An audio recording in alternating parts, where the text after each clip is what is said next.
moderator dan di sebelah kanan saya perkenalkan nama saya Kasnya dengan NIM 2401040220. Perkenalkan saya Anissa dengan NIM 24010416. Perkenalkan saya Astriani dengan NIM 240104021.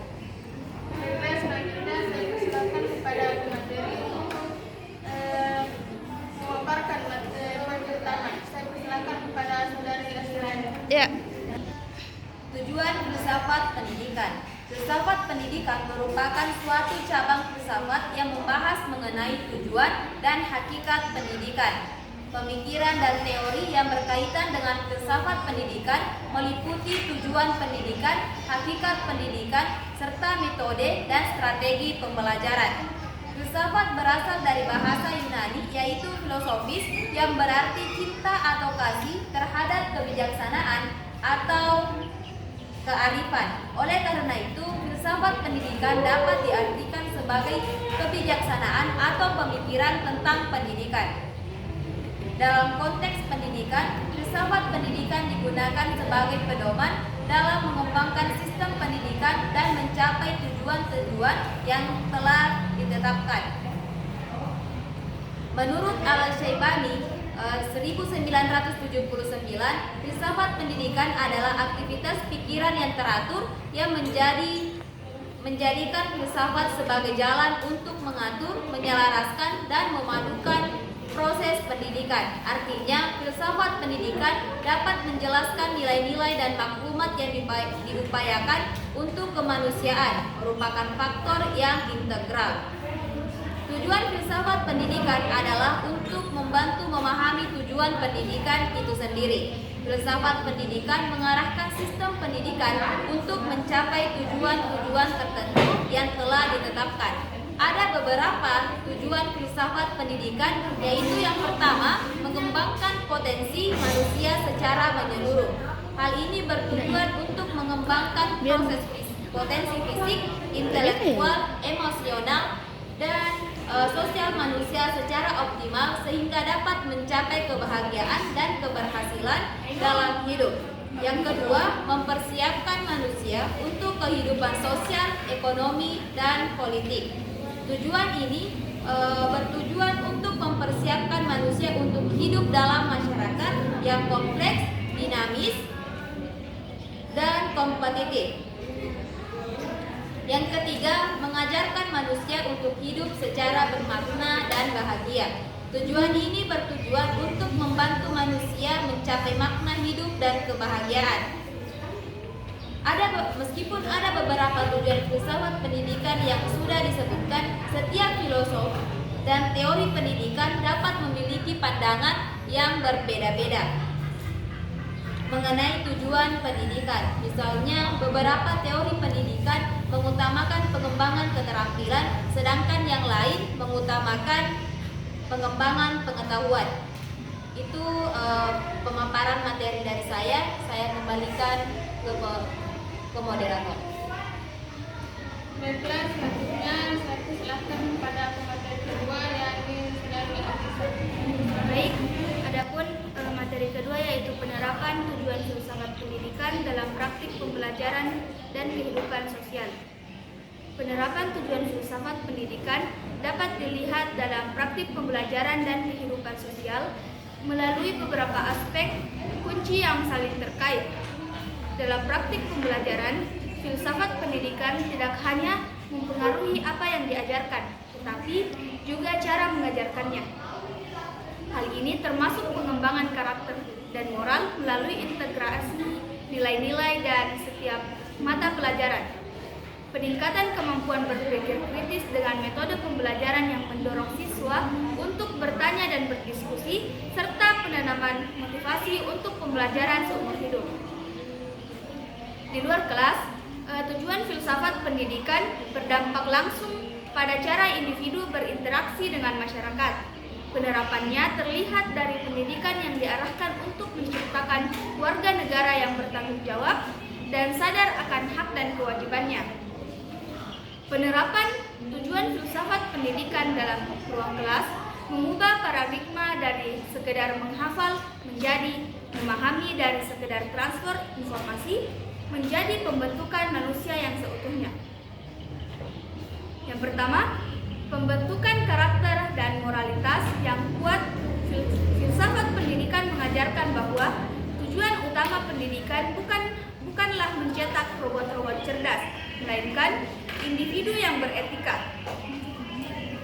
Yang kedua, penajaman kemampuan berpikir kritis dan kreatif. Tujuan filsafat pendidikan adalah menciptakan individu yang mampu berpikir secara mandiri dan kritis. Praktik pembelajaran yang efektif tidak lagi mengandalkan metode ceramah satu arah, melainkan mendorong dialog, diskusi, dan pemecahan masalah. Yang ketiga, pembelajaran seumur hidup sebagai kebiasaan filsafat pendidikan yang meyakini bahwa proses belajar adalah perjalanan yang tidak pernah berakhir. Penerapan dalam kehidupan sosial seperti di luar ruang kelas, dampak filsafat pendidikan terasa dalam cara individu berinteraksi dengan masyarakat, membentuk peradaban, dan memecahkan masalah kolektif. Yang pertama, penciptaan warga negara yang aktif dan bertanggung jawab. Tujuan filsafat pendidikan adalah membentuk individu yang tidak hanya cerdas secara akademis, tetapi juga sadar akan peran mereka sebagai anggota masyarakat. Yang kedua, harmonisasi sosial dan pengakuan terhadap keragaman di era polarisasi ini. Filsafat pendidikan menjadi sangat penting untuk mengajarkan toleransi dan penghargaan terhadap perbedaan. Yang ketiga, mendorong kemajuan peradaban melalui inovasi pendidikan yang berlandaskan filsafat yang kuat, tidak hanya menghasilkan individu yang patuh, tetapi juga inovator dan pemecah masalah. Baik, itulah materi kedua yang dapat saya sampaikan.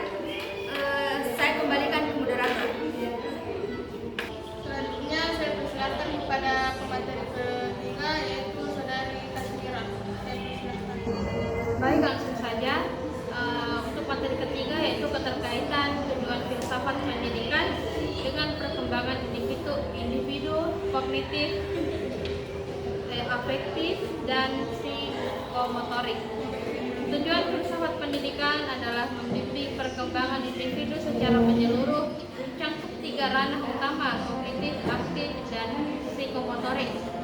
Keterkaitan ini memastikan bahwa pendidikan tidak hanya berfokus pada kecerdasan intelektual, tetapi juga pembentukan karakter, sikap, dan keterampilan praksis. Adapun juga membedakan 3 kategori tujuan pendidikan, yaitu sebagai berikut. Yang pertama, kognitif atau head, yaitu aspek kognitif berkenaan dengan kemampuan individual mengenai dunia sekitar dengan meliputi perkembangan intelektual atau mental. Tujuan kognitif terbagi menjadi 6, yaitu knowledge atau pengetahuan, kedua comprehension atau pemahaman, ketiga application atau penerapan, kemudian analisis, sintesis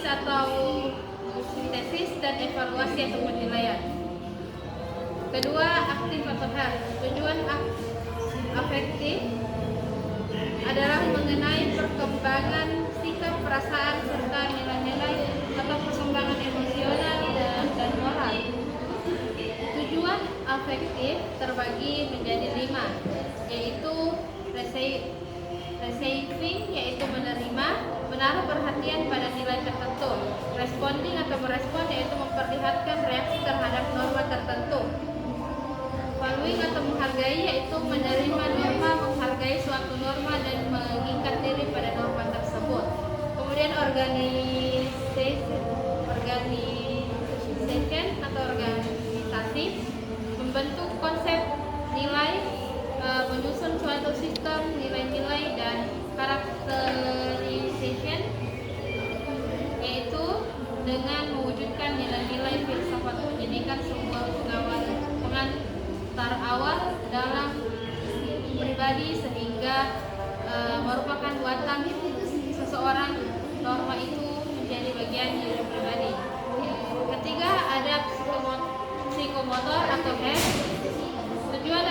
psikomotor adalah perkembangan keterampilan yang mengandung unsur-unsur motorik. Pendidikan psikomotor bertujuan agar individu menguasai keterampilan yang bermanfaat dalam kehidupan sehari-hari, seperti menulis, mengetik, dan menggunakan alat. Filsafat pendidikan melihat penguasaan keterampilan ini sebagai bagian integral dari kemandirian dan kesiapan individu menghadapi tantangan dunia nyata. Itu tadi materi ketiga. Sekian, dan saya alihkan ke moderator. Nah, itulah pemaparan materi dari kelompok kami. Selanjutnya kita buka sesi tanya jawab.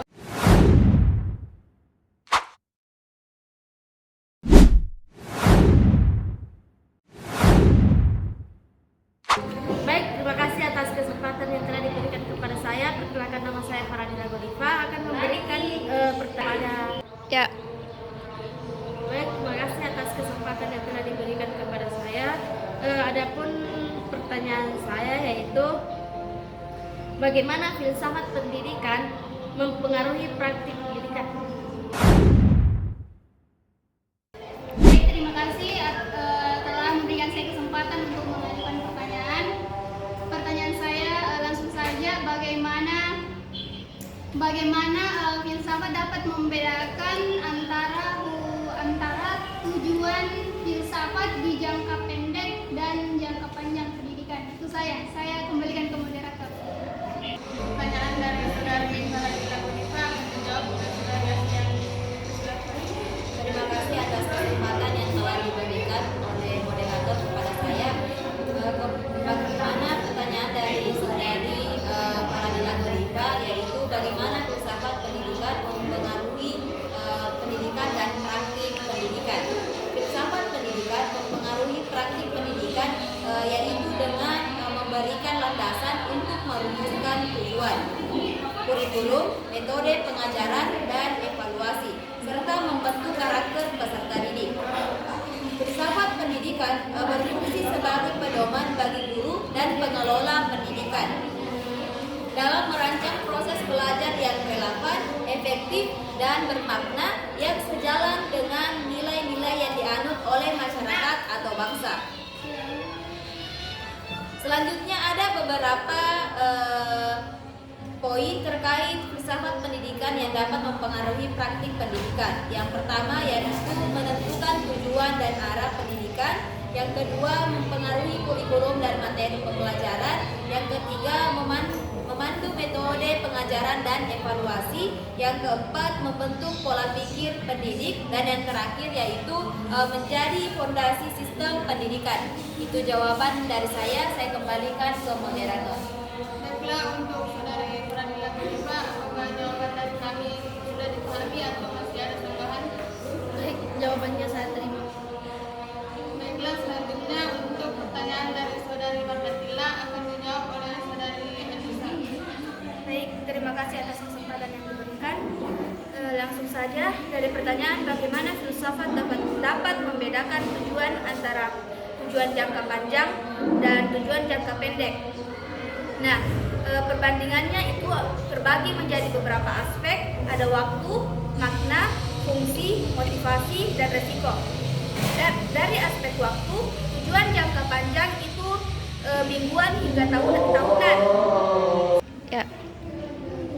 Baik, adapun pertanyaan dari saudari Mardatila yaitu bagaimana filsafat dapat membedakan antara tujuan jangka panjang dan tujuan jangka pendek, yaitu perbandingan filsafat terbagi menjadi beberapa aspek, yang diantaranya waktu, makna, fungsi, motivasi, dan risiko. Perbedaan dari segi aspek waktu, tujuan jangka panjang itu mingguan hingga tahunan, sedangkan tujuan jangka panjang bertahun-tahun atau bahkan sampai seumur hidup. Nah, aspek makna, tujuan jangka pendek itu praktis dan langsung konkret, sedangkan tujuan jangka panjang reflektif, idealis, dan transcendent. Di bagian fungsi, tujuan jangka pendek itu batu loncatan atau latihan kebajikan, Sedangkan di bagian tujuan jangka panjang, lagi deh. Ya. Baik, untuk pertanyaan kedua dari saudari Mandratila, yaitu bagaimana filsafat dapat membedakan antara tujuan jangka panjang dan tujuan jangka pendek. Nah, filsafat membedakan tujuan jangka panjang dan tujuan jangka pendek melalui berbagai cabang dan konsepnya. Ada beberapa cara utama filsafat membedakan keduanya.